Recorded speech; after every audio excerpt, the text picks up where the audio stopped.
Welcome to another episode of the Embracing Joy podcast. And I'm thrilled to introduce our special guest, Aretha Boomer. And we're going to talk about empowering families with joy and self care, which is such a crucial topic for all of our listeners and their families. Thanks for joining us, Aretha. Thank you so much for having me, and I look forward to this conversation, and I hope that it adds a lot of value to our audience today. I know that it will. So definitely, if you're listening, please share it with a friend or someone that can really learn from it, because I know that you will. So Aretha is a licensed social worker in New York, and she provides therapy to families and children. She also co-facilitates workshops to serve current foster care youth, and she's also conducted a self care series for her families and communities. She's also a mentor and motivational speaker. And in her free time, she likes to attend church. She enjoys Netflix and spending time with her loved ones. So you work on self care for families who need it most. You really do. And for the communities that you serve in New York. So you are an expertise in the importance of self-care. So I appreciate you joining us again. Yes, thank you so much. Before we get started, we're going to play our warm-up game, Convergence. So on the count of three, we'll say the first word that comes to mind. We'll close our eyes and we'll see if we can converge or our minds can meld on the same word. Okay. 1, 2, 3. Piano. Cheeseburger? Cheeseburger. Okay. Okay. Something that those two words, something that blends them to you or something that connects it to you somehow. On the count of three. You ready? 1, 2, 3. Passion. Jingle. Jingle. What did you say? Passion. Okay. Passion. All right. So passion and a jingle, say on the count of three, something that connects those two. 1, 2, 3. Christmas. Song. Christmas. Okay. Christmas. Song and Christmas. Something that connects those two. 1, 2, 3. Holiday. Joy. What did you say? Holiday. Holiday. Okay, so holiday and joy, something that connects those two. 1, and 2, 3. December. Family. December. Okay. All right. December and family. Something that connects it somehow. 1, 2, 3. Birth. Community. You said community? Yes. Oh, that's a good one. I said birth because like Jesus was born. Yes. Okay. Okay. So something birth and community, something that connects those two. 1, 2, 3. Baby Doula. shower. I put baby shower. I was thinking something like that. So I said doula, which is kind of specific. So doula and baby shower. Okay. 1, 2, 3. Mothers. Crib. Oh, mothers. Oh, She said, exactly. I'm Exactly.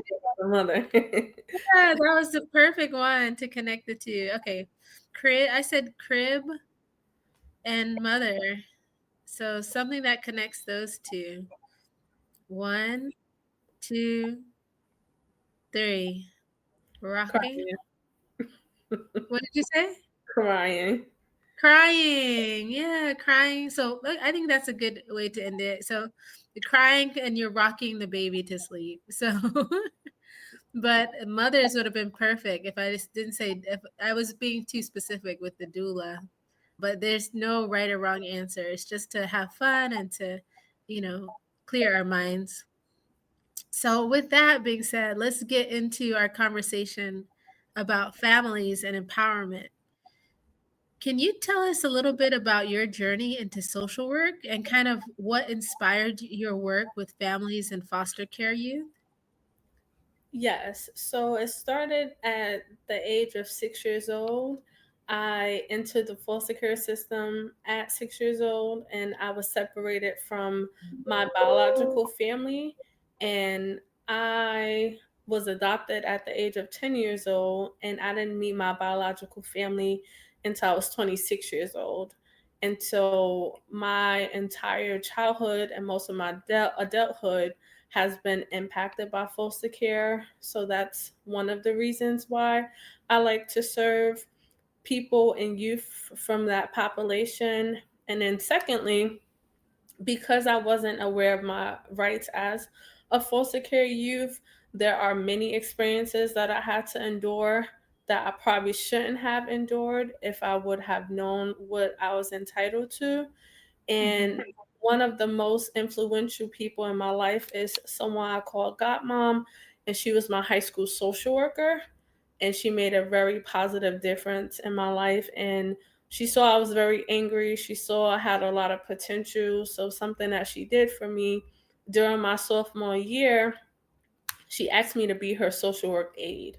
And every lunch period, every day from my sophomore year to my senior year, I will volunteer for her and I will organize the charts. I will send out the letters to the parents to inform them of the parent teacher conference. And I did that for 3 years. So that also cultivated me and my desire to be a social worker because I know that a social worker can make a positive difference if they do their job. And I also wanted to be the social worker that I didn't have when I was a youth in foster care. Oh, that is an inspiring journey that you had, especially it came from someone investing in you and seeing the potential that you had. And thank you for sharing that with us. No problem. And that's one of the main reasons why I do my best to be intentional about the type of social worker I am, because I recognize that all you need is one person to believe in you. And all you need is one person to affirm the potential that you have, and it can make a complete difference. And unfortunately, sometimes children don't receive positive affirmation for many different reasons. So I do my best to sow good seeds into the children that I serve and to let them know that someone believes in them and someone is rooting for them no matter what. Mhm. And that's so powerful that we all have that power to make a positive change on one person. So tell me more about your workshops and for the community and why self-care is so essential, especially in people who are in service roles like social workers. Yeah, so it all started when I started to work in the shelter system, which was a few years ago now. I served hundreds of homeless families while I was pursuing my associate's degree. And the families that I was serving lived in commercial hotel settings. So they lived in a hotel, but they were homeless. And when I received a promotion from a case manager to team leader, my primary role was to train staff, and that included self care. So I proposed that topic because I recognize that a lot of people that pour into other people have a hard time pouring into themselves. A lot of people that care for other people have a very hard time caring for themselves. And in this work, we give a lot of ourselves to the clients that we serve, and many of us get burned out pretty quickly. And I think it's a disservice to us and the people we serve when we're burned out.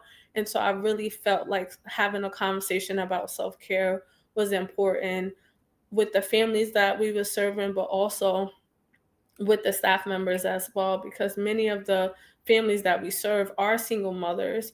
A lot of them are raising children by themselves. And I believe that motherhood or just parenthood is a 24/7 job. And it does requires a lot from an individual while the person is also working or they're going to school or they're operating in other roles like as an aunt, as a sister, as a daughter, as a friend, etc. And so it's really important that people recognize the importance of taking care of themselves.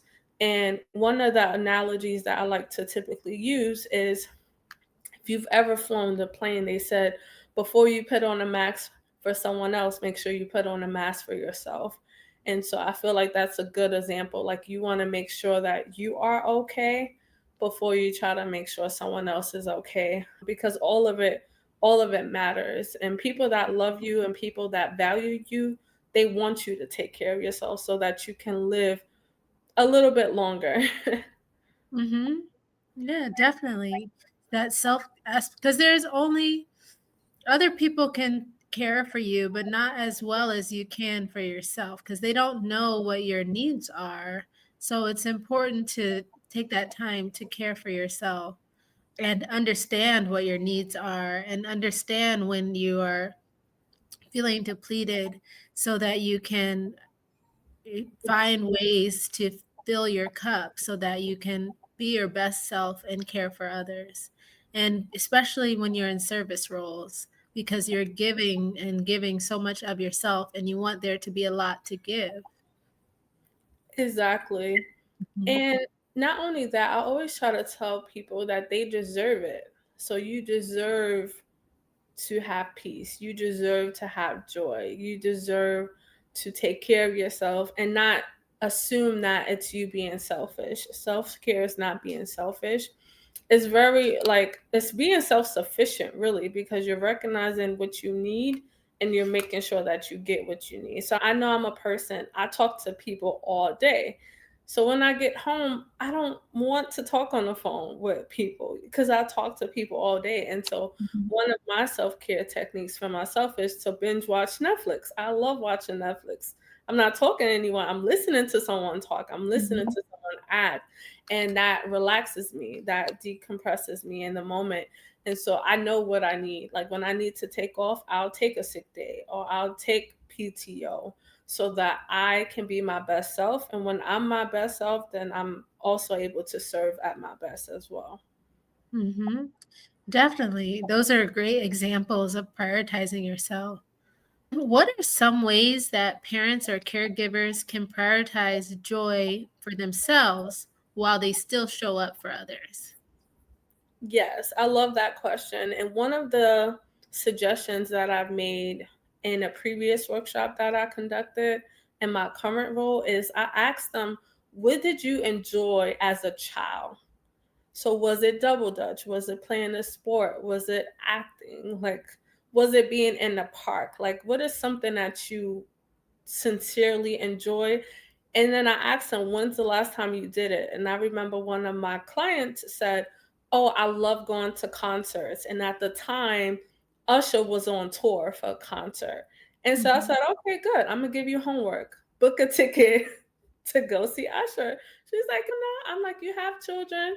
You never know. Like, ask them about it. And I gave her that homework assignment. One of her children booked a ticket for her to see Usher. And that was mm, something she haven't done in years.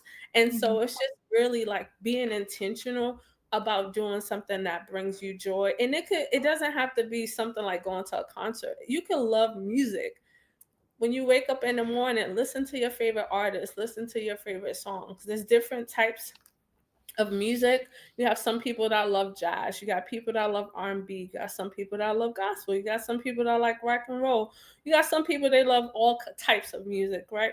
And so listen to your favorite song to kind of start your day. You could start your day with having gratitude. I think having gratitude is a game changer, because mhm, it's always going to be something to complain about. It's always going to be something that you might not like about your life, right? Because life just be life. However, there's always something to be grateful for. I never start my day without thanking God for something. And I don't care what it is. I could be walking outside and I'm looking at the birds, and people probably like, why is she looking at the birds? Because I could mhm, see the birds. Like, I have eyesight. Like, the fact I can see the birds lets me know I'm alive. I'm still breathing. And it's nothing I've done so special today. that God woke me up and then wake up another person, right? It's no good of my own. And so, how can I not thank Him for something? Like, you have to find something to be grateful for, because no matter how difficult life can be or how tough a season can be, there's always something to be grateful for. And it could be something very small. If you have children, that's a blessing. Unfortunately, there's people that can't have children naturally. If you have a job, it might not be the best job, but you have a job. That's a blessing. If you have a roof over your head, you're not sleeping on the street, you have something to be grateful for. If you're in your right mind and you know that you've gone through hell and high waters, that's something to be grateful for too, because some people are losing their minds. And Mhm. so think about something that you're grateful for, 1 to 3 things every day. Start your day off with gratitude. Do something that makes you joyful. That can make a difference. I will also say, recognize that you also need a village, because we always say it takes a village to raise a child, but adults Mhm. need villages too. And so if you don't have that within your family unit, you have to invest in that, and you have to be intentional in finding that. Like, most of the people I'm connected to, it wasn't a traditional meeting. We didn't meet in high school or elementary school. We didn't grow up in the same neighborhood.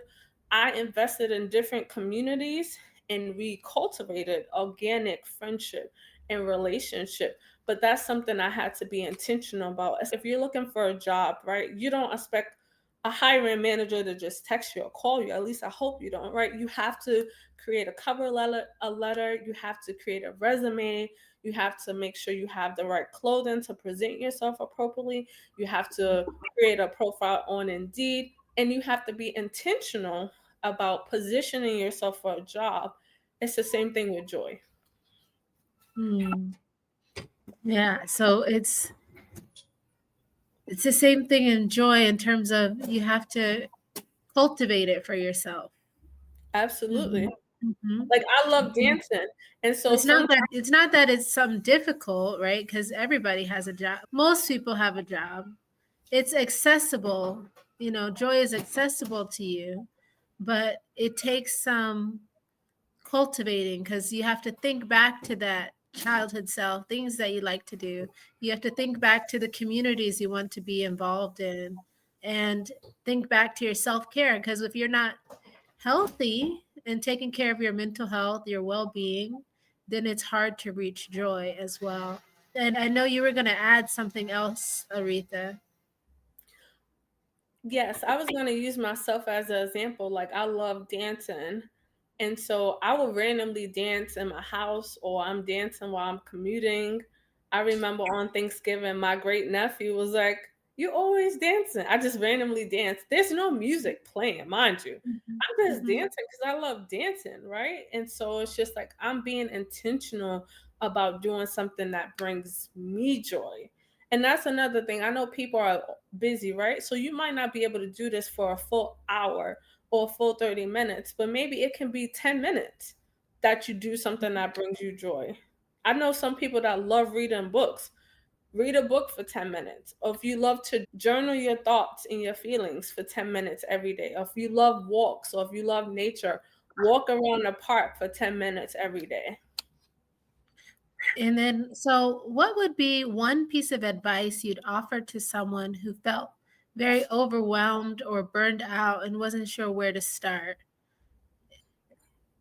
I would say your feelings are valid. One, I think that's important to acknowledge, because many people are navigating through many situations currently, especially during the holidays. There's an increase of suicidal ideation, an increase of like depression, anxiety, etc., due to grief. So, one, I do want to acknowledge that. Two, I just want to echo what I've mentioned before. You need community and you need a village. And so, if you have it already, maximize it. So, if your children have grandparents, let the grandparents take their grandchildren for a weekend so you can have a day to yourself. If you have safe and supportive friends that you trust with your children, allow them to take your child out somewhere, or the cousin or the aunt or the uncle, etc. If you don't have that, create that for yourself, because that matters for you as an adult. Or another thing that you can do is think about what's within your control and what's not within your control, because sometimes as humans we're overwhelmed about situations that we can't control, people we can't control. So focus on the things that you can control, and whatever you can't control, you surrender that to God, because only God could change certain situations or change people's hearts. And once again, be intentional about having joy, whatever that looks like for you. Reading the Bible, talking to God, talking to close, safe friends, finding a community, doing something that you love to do.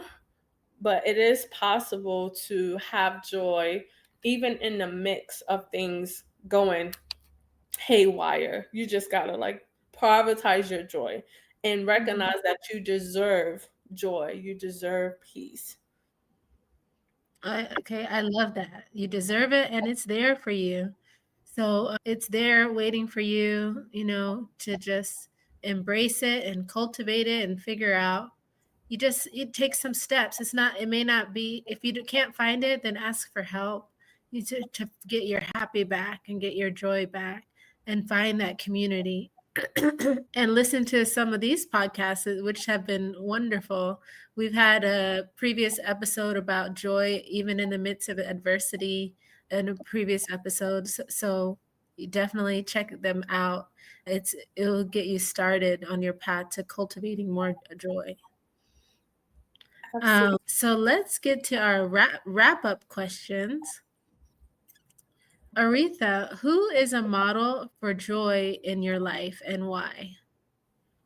I'm gonna say myself, because I know the obstacles that I had to face and had to overcome.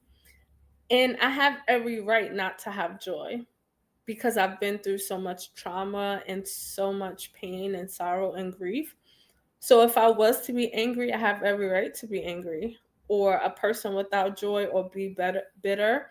But I made a decision not to allow my circumstances to change my core values or my character, or not allowing my past to define my present or my future. And I collaborated with God to cultivate daily joy. I do believe there's a difference between joy and happiness. I think happiness is temporarily, it's based off of your circumstances, but joy is more of an internal state of being. So in spite of grief and in spite of trials and tribulations, like I still maintain my joy, and I trust in God, which is a huge factor. So for me, I'm gonna say myself, like I'm proud of the woman that I see looking in the mirror. And that's really big for me, considering the childhood that I've had. I'm really proud of where I've come from. And I know that I'm just getting started. So I'm gonna say myself. I love that. And your joy just radiates even virtually. So I love that for you. And especially of all that you went through as a child, you're able to overcome and still maintain your joy and also help give it to others through your work. So that's just remarkable. So thank you. If you were baking a cake of joy, Aretha, metaphorical cake, what would be the three top ingredients for joy? Self compassion, self love, self grace, and I'm gonna say self awareness. Okay. Mm. Okay. Thank you. So, this was a wonderful episode. For our listeners who want to learn more about your work, Aretha, and want to find you, how can they find you and learn more about you? Aretha Boomer on all social media platforms: Facebook, Instagram, and TikTok. Okay, thank you. So make sure you go out and follow her and learn more about the amazing work that she's doing.